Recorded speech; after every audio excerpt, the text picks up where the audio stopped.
right. Thank you, everybody, for joining us today. I'm Jason Tolbert here with Informatica. I'm a white male wearing a blue shirt and a dark vest with the word Informatica on it. And I'm pleased to welcome you here to our session today, Integration to Governance, the Path to Successful Data-Driven Transformation. Please be advised we will be following the Microsoft Code of Conduct that appears in the announcement section on the right of your screen. For today's presentation, I'd like to introduce some of our presenters today. We'll start today with Brett Roscoe. Brett, could you introduce yourself? Hi, everybody. My name is Brett Roscoe. I'm the general manager of our cloud integration business. So it consists of things like data integration, application integration. I'm a white male. I've got glasses on and kind of a patterned white collared shirt. But super excited about our discussion today and look forward to the questions and the conversation. Thank you. And our other featured speaker today will be Rick Tamm-Daniels. Rick. Yeah, hi, everyone. My name is Rick Tamm-Daniels. I'm the Vice President of Strategic Ecosystems and Technology at Informatica. So I'm responsible for our technical strategy and joint partnership with Microsoft on a global basis. And again, happy to have the conversation today and talk about these important topics that are top of mind. And I'm a white male wearing a blue dress shirt. Thank you very much, Rick, and thank you all for joining us today. And remember, don't forget to check out our featured partner page, where you will see links to a number of great resources, including our CDI freemium on Azure offering. Let's get started. Rick, take it away. Yeah, hey, everyone.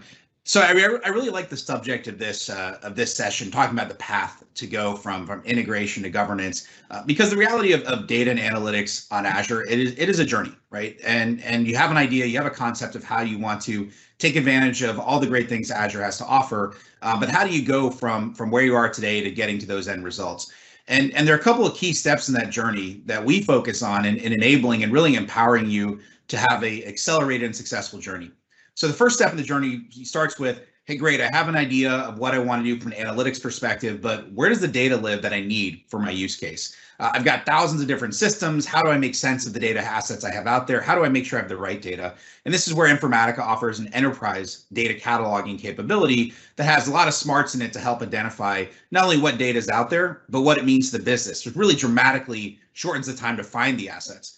But the next step is great. I found the asset I need, but how do I get it out of the system where it lives? Do I have the right connectivity to get it out of where it is? And also, there are a lot of places to put data in Azure, depending on your use case. Do I have native best-of-breed connectivity as well to deliver the data assets? And this has been a core strength of Informatica's for quite a long time, is our depth and breadth of enterprise connectivity. But so then the question becomes, great, I found my data, I got it out of where it is, I got it to where it needs to go, but is the data reliable? Can I actually use it to make decisions, or do I need to actually clean the data? Do I have data quality issues I need to be concerned about?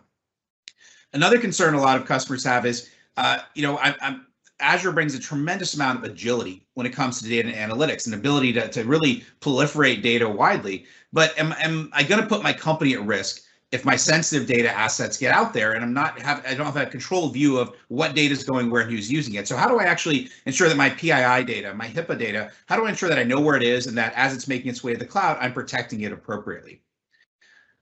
Another area from an analytics perspective is you clearly want to look at your core business entities, right? What's going around those? What's happening with your customers, your suppliers, your products?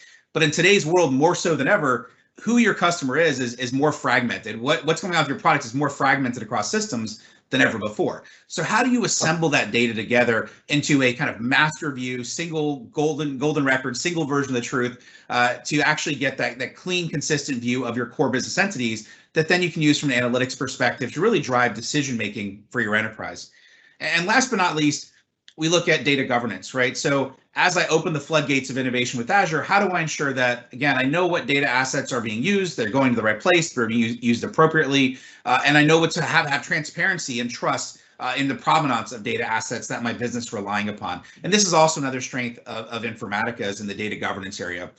And really what makes us unique as a partner from an Azure perspective is that we're the only partner who can actually help you address all of these challenges in the data journey you're looking at, and do so with the cohesive, intelligent data management cloud platform that brings together all these different capabilities in a cloud-first kind of cloud-native footprint.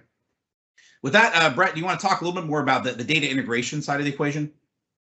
Yeah, absolutely. So, hey, look, one of the things that as we look at this slide, is you realize there's complexity, right? That all of you are just well aware that we live in a hybrid world, where there's a multitude of integration patterns and platforms that have to be managed, and it's really a lot to get your arms around truly a platform that can integrate application and data, right? Because the number of cloud applications continues to proliferate. The new microservice architectures coming at us, traditional on-prem databases that we've got to manage, all that needs to be pulled together in a way that we can simplify and automate business processes in the environment. So in this slide, let's use an example of order processing, right? We're getting orders from partners, from endpoint devices, from APIs that come in from different marketplaces, partners, or regions within the company. And all of this is likely happening where you're collecting and integrating applications and data from cloud native resources and from on-prem applications. And each of these applications operates in a different environment that has different SLAs and different performance implications. So in this world, you're dealing with, on the left, you're looking at B2B integration to support processing EDI data from partners, potentially streaming data from logs and queues that may be coming from endpoints or point of sale devices, API-based processing of inbound requests, from maybe online orders or web services. Now, once you have all of these inbound components, you need to integrate these requests and automate the business outcomes, right? That's the goal at the end of the day, is to automate, simplify business processes, back office processes, et cetera, and be able to get value from this data that's coming in. And so this includes doing things like application integration to drive business processes like triggering order systems or API commands to other resources that are needed to fill and deliver orders and populate ERP systems. Data integration to load order data to an enterprise data warehouse so that you can build valuable data sets that can be used for analytics and decision making. And finally, you need to put the right analytics with your data warehouse, right? And that's really to help you get the right insights and make decisions quickly, right? Make sure you have quality data, make sure you have real-time data to help you drive an analytical capability within your organization. So the real point here is that just processing orders and taking data and moving it from one place to another is not enough, right? You really have to integrate all of these into your business natively. So solving one part of the puzzle is not enough. And you need to think about a platform, or you need to think a holistic way, bigger picture way, and a bigger way to solve the problem in a simple way to solve the problem to operate in your environment. All right, Rick, back to you. Great, thanks, Brett. And just to give us some additional kind of food for thought for the discussion today, Brett just mentioned a key point I think about, which is really important, the idea of multiple modes of integration exist, and you want to have a platform that can accommodate all of them. You don't want to have a piecemeal type solution where users are going to all different kinds of systems, or there's no way to get a holistic view of what's going on. And that holistic view actually is a key part of data governance. And I think data governance historically has gotten a little bit of a bad reputation of saying, hey, is this kind of like a tax I have to pay in my enterprise to be able to use data assets? But when data governance is done correctly, what we see is that it can actually be a tremendous kind of engine of data democratization, right? It can be the engine of acceleration. And we talk about data governance, it really is a holistic life cycle that touches pretty much every part of the business, both technical users and business users. It's as much an organizational change as it is a technical change. But when you bring data governance into the forefront, what it means is that the end users are able to not only, first and foremost, discover the data assets they need. They have a holistic view of what's out there, but not just that hey, there's a table called XYZ with 50 columns. They actually can understand, what does that data mean to the business? What's the semantic meaning of it? How is it applicable? How does it relate to other data sets that are out there? So understand that data context is a critical part and value of data governance. And then also being able to access and move that data. This is kind of the access control side of data governance of, do I have the correct permissions to get access to data, but also do I have access that is compliant with my data management policies, right? Do I have GDPR data, right? Do I have CCPA data that I need to be concerned about, that when I'm requesting this data or delivering this data, there need to be policy acceptances. There needs to be a whole business process around getting access to that data. And this builds into, not only when you find the data assets, understanding their context, that builds trust. And trust really is kind of the key linchpin of how you get that kind of data democratization acceleration. When there's transparency and trust in the data the business is leveraging, and there's the ability to understand provenance. That's really when you get the ability to have comfort using that data, innovating with that data, really driving digital transformation overall. And ultimately, this kind of builds to when you have trust, then you get a single consistent view of the business. There's also a dimension around ensuring privacy and data protection. That's an important dimension of this as well. And ultimately kind of, governing the consumption of when the business gets access to that data. We provide what we call a data marketplace, where that is compliant with data management policies, right? That has the whole business process workflow that ties together data owners with data consumers in a very tracked, governed, auditable way. So again, just want to give you a little bit of touch points around governance, but this is such an important part of, and it goes really hand in hand with integration. Governance is kind of that foundation that when you bring all those integration modes together, you really do get scale and the ability to truly kind of unlock the potential of the Azure platform from a data and analytics perspective. Go to the next slide. And just to put a little bit of color onto what does this actually look like in terms of how it materializes from a technology perspective. This is one of our core reference architectures. It's pretty high level. Jason, would you mind go ahead and just build out the architecture, if you wouldn't mind? So as I mentioned before, that data governance, privacy, cataloging, that is something that's holistic and needs to exist across not just what's in Azure, but what's outside of Azure as well. All the way from your sources that sit on hybrid, they might be in other clouds or they're on-premise, to the end consumers who might be bringing data to other endpoints or applications that may live outside of your ecosystem. At the end of the day, that governance, the privacy, data protection has to go end to end, right? You can't have holes, you can't have gaps, because that's where you start to lose trust in data assets. And that's where this whole engine starts to slow down. But you've got that holistic view, your engine's in place.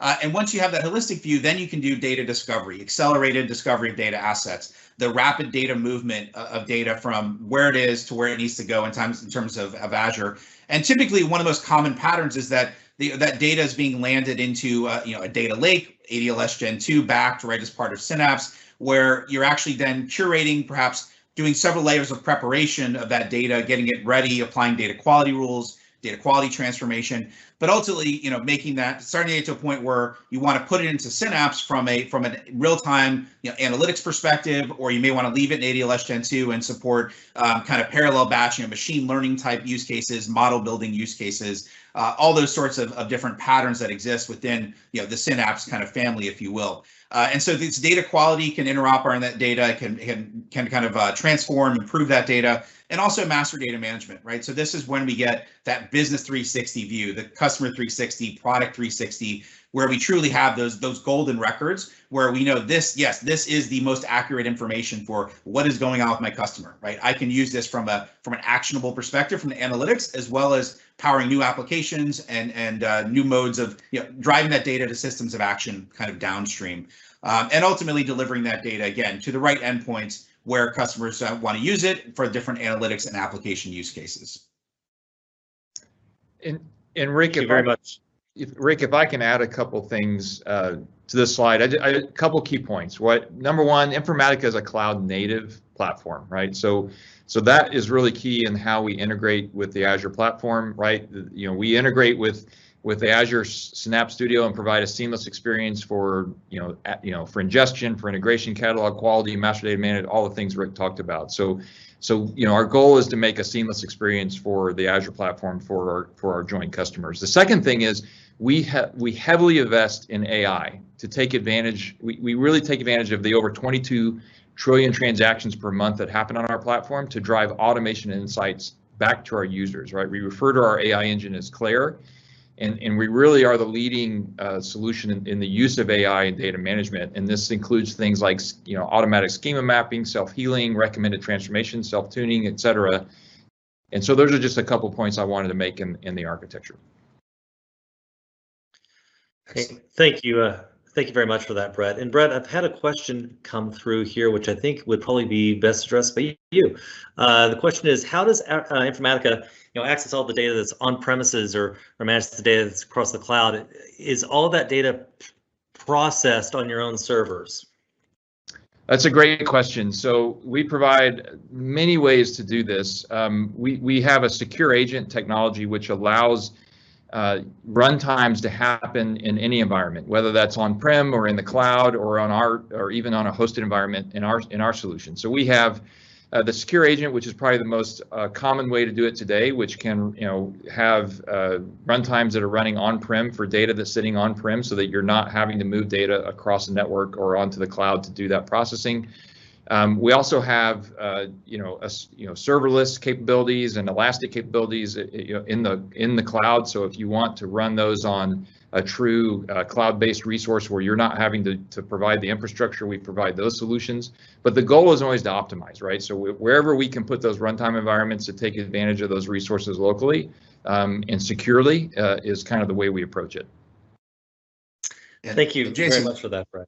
One thing I want to add to that too is I think Brett brought up a really good point there, which is about the runtime, living kind of co-located where a lot of these core data assets are. But I do want to point out that the way we've architected our as a service data integration is that from an end user perspective, it doesn't matter where the data assets live, whether they're on premise, they're in Azure, they're somewhere else in another cloud.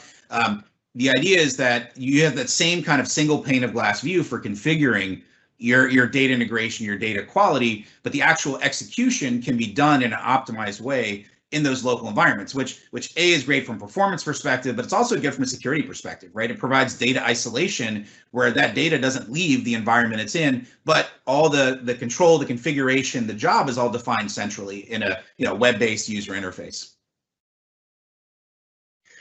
Thank you very much for that. And actually, Rick, this next question I think may be most appropriate for you. Specifically, this question here about how will Informatica's data governance solution relate to Microsoft Purview? Would you care to share your thoughts on that?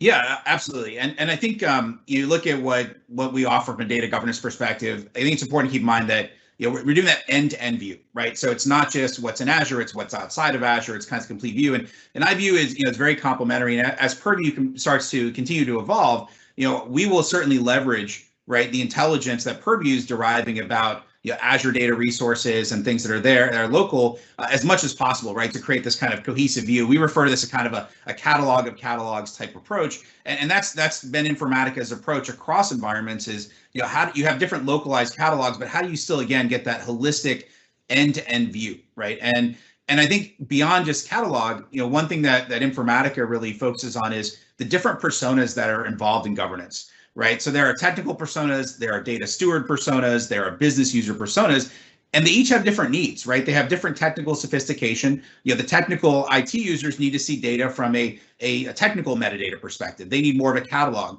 whereas the business needs to look more from a glossary perspective, right? And so we actually in our solution provide each user there's a common metadata foundation that's shared across all these users. And really, one thing we've done a lot of work with Informatica is really trying to use AI as a tool to make that metadata much more intelligent, right? And much more useful when it comes to accelerating the business data management. But the whole idea is that we have a common metadata foundation, but built to purpose endpoints for the different user personas. So there's a different endpoint kind of view for a CISO who wants to look at data security risk and data privacy risk. There's a separate view for the business users, the data marketplace I mentioned, where we enforce the data policies that are applied. And there's also data curation interfaces, and then of course the technical metadata interfaces around the catalog itself. So again, I think it's important to really recognize that there is a business and a technology change when you go to governance, and it's really important. And I think that's one thing we really do well holistically. But certainly there's a commonality and ability to leverage both Purview and Informatica together. Very much about that. Brett, this one looks like it is for you. It's in a similar vein. Actually, it looks like your data population transformation acts a lot like ADF. Can you talk about the differences between Informatica and ADF? Yeah, well, absolutely. I mean, I think we certainly partner with Azure on this platform, and we certainly see ADF as a capable product that certainly is great for the Azure platform. I think our strength really comes into an environment where you're talking about a multi-cloud, a hybrid, large set of data sets and applications environments where we have, hundreds of connectors. We have I talked a little bit about this earlier. We have lots of capabilities and flexibility around how we do the integration patterns and processing. We have, serverless Spark-based processing that can auto scale. We have ELT pushdown optimization that allows the data to remain in place. We focus on a very no-code experience that utilizes AI to provide automation. We have accelerators to boost productivity like multi-step wizards and quick start bundles and custom templates. So we really take an enterprise-wide focus. And our goal in partnering with Azure team on this is really to provide that enterprise multi-cloud, multi-application, multi-data-centric view of how to go automate across that. So, and we certainly, look to make sure we partner with Azure where we provide those enterprise capabilities and values back to the Synapse platform. Yeah, and I would just add to that as well. I think it comes down to a lot to the journey picture that I just put up earlier, right? Which is, when we're looking at all the different considerations and thinking ahead about, where are my roadblocks going to be? Where are the hurdles that I need to overcome in my data journey? And oftentimes we find that most of the customers we work with, recognize that, hey, it's moving data from point A to B, that's kind of step one, but then there's that quality step, right? The cleansing side of it, there's the mastering side of it. And so I think that's where, Informatica really brings a tremendous amount of value to Azure customers and really taking you down that whole journey, if you will. Excellent. And before we take the next question, I should have mentioned after Rick, your answer on Purview, I should have made sure to let everybody know that we encourage you to go check out our on-demand session, right, where we talk about 3 things that you need to know about unified enterprise data governance for Azure, where we speak a little bit more detail about some of those enterprise use cases that Rick was referring to. All right, for this next question, I'm going to take volunteers. This might be Brett, this might be Kieran. For federated data across multiple domains, how does Informatica bring this data together? Is it replicated in, say, a data warehouse or lake, or is it fused into multiple data sources? And there's also thank you as the appendix to that. I can take that one, actually, if you want. Yeah, so basically, Informatica really is, we're focused on kind of the integration side of it, right? So we're not offering a data virtualization capability. Again, assuming I'm understanding the question correctly here is, data virtualization would be, I've got my data sets where they are, and I'm actually going to take, kind of put my logic at runtime, at query time to go and assemble this data together. The downside of virtualization has always been performance, right? And thanks to, the innovations of Azure, bringing data together is actually much cheaper than ever before, right? And what you can do with it and storing it together for different use cases really enables you to kind of, so we find the model of integration, bringing data, either whether it's a data loading raw to a data lake or it's some integration and processing ahead of time, more traditional ETL processing, that getting the data prepared and then putting it into the right systems of access, whether it's Synapse or Cosmos, that really empowers the right SLAs from an application and analytics perspective. So typically the unification of data domains is done something as the data is being moved into the Azure ecosystem, or it's actually being prepared within Azure as we start to assemble data. For example, with master data management, there is a master data management hub, right, where these golden records are stored, because trying to assemble that data at runtime is just it's just not efficient, right? It doesn't perform well. Yeah, and to add to that, Rick, I think a couple things, right? So we talked a little bit about the secure agent architecture and how that and just the value that can add to a federated environment in terms of providing runtimes that can feed data into a data warehouse and data lake. And we have tools like ingestion, to Rick's point, that we can bring so much data into that data warehouse or data lake environment. And if you look at the things that Synapse is doing, I mean, the capabilities of these data warehouses and data lakes continues to expand. And so doing things like pushdown optimization, where we actually do transformations right onto those data lakes and don't require you to push data to another target, those are really cost-saving, high-performance kind of ways to do integration. So I think from getting to a federated environment to building a first-class data warehouse, data lake environment with Synapse is one of the things that we partner and do well. Excellent. Thank you. This question possibly for Rick. My customer is looking to modernize to Azure Synapse. How does Informatica fit into that process, if at all? Yep. Well, I'd say that there's kind of two routes here, depending on whether or not you're already an existing Informatica customer with some of our, previous on-premise technologies, or if you're kind of using other platforms today with your existing warehouse. And so if you are an Informatica customer, we just announced today a fantastic program together with Microsoft that really helps accelerate modernization to a fully cloud native footprint, getting from your on-premise data warehouse and our on-premise technology to our cloud native technology on Azure, as well as Azure Synapse. Incredible amount of automation. There's some great financial incentives to really reduce the cost of modernization there as you go to the cloud. So I'd encourage you, and we'll have a slide in a second about if you're interested in that, you can register your interest. We have a web page for that if you're interested in learning more about that program. If you're not an existing Informatica customer, we kind of call a data-centric approach to migration and modernization. And this is really where we use our enterprise data catalog technology to understand what's in your existing warehouse, right? A lot of existing warehouses are incredibly complicated, right? 50,000, 80,000, 100,000 tables, table names that no human being remembers what they are, their column names. And so one of the big things our catalog does is we automatically scan the warehouse, understand the relationships, things like that. But we also classify the data elements into known data types, semantic data types, which can dramatically accelerate extraction of that data from a business value perspective.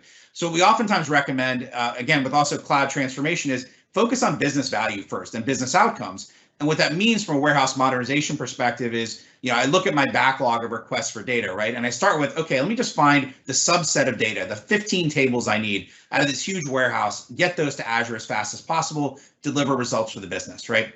And so the idea is that you typically start by extending your warehouse first to Synapse. And then as you go through and start to move more and more of your applications, cutting them over, maybe you start by replicating data through what we call mass ingestion, of replicating that data into Synapse. We have a change data capture capability. As you start to bring your apps and analytics to the cloud, and then you modernize the ETL pipelines in the background, right? So you can do that in an incremental, agile way that doesn't disrupt the business. So we have a whole pattern around this. We call these kind of this data-centric modernization or intelligent, kind of use case-centric modernization that we offer as well. And we have we call it proof of value program that we offer together with Microsoft with joint experts that can. It's a 2-week program that helps you kind of jumpstart and show how that kind of journey works as well. So we got 2 great offers developed together with the Synapse team and with Microsoft for you guys to take advantage of. Excellent. And I think we have time for just one more here that's come through, and I think Karen might be answering this one in chat at the same time. But the question is, can Informatica IDQ be used with MS SQL and Azure without having to use advanced connectors? Rick, I didn't know if you or Karen wanted that one. Karen, you want to take that one? Yeah, the answer is yes. You can use the IICS connectors to do the IDQ. Very good. Straightforward question. Question asked, question answered. All right. So the last thing I think we want to turn to here is to let you know about how to get started, right? And Rick, did you want to speak to this? Yeah. Yep. So one of the things we offer is if you're not familiar with Informatica's technology, with our cloud native platform, we do have a free service tier that you can sign up for completely free, up to 500 million rows of data per month free. So it's a pretty serious free offering. There's some set of connectors and different systems you can work with, typically enough to build a modern cloud data lake, data warehouse architecture, get that started, and a lot of in-product help to help make that happen. So encourage you to sign up for that if you're interested in taking a look there. I also did mention both our proof of value program as well as our new cloud analytics migration program that was announced earlier today. Jason, I don't know if you want to put the link for that in the chat in case we have any existing Informatica customers who are interested in that program. And last but not least, please check out our showcase. A lot of great on-demand content there to dig deeper into these topics. And of course, you can always email us at the info for Microsoft at informatica.com, and we're happy to answer any other questions that didn't get answered in the session today. Thank you very much for all of your time and attention today. To Rick's point, I will be posting a couple of links here in the chat. You'll be seeing that available as the sessions is over, and we will also answer the final couple of questions that came through here. Thank you very much for your time today. We wish you a fantastic night, and take care. Yeah. Thank you. Thank you very much.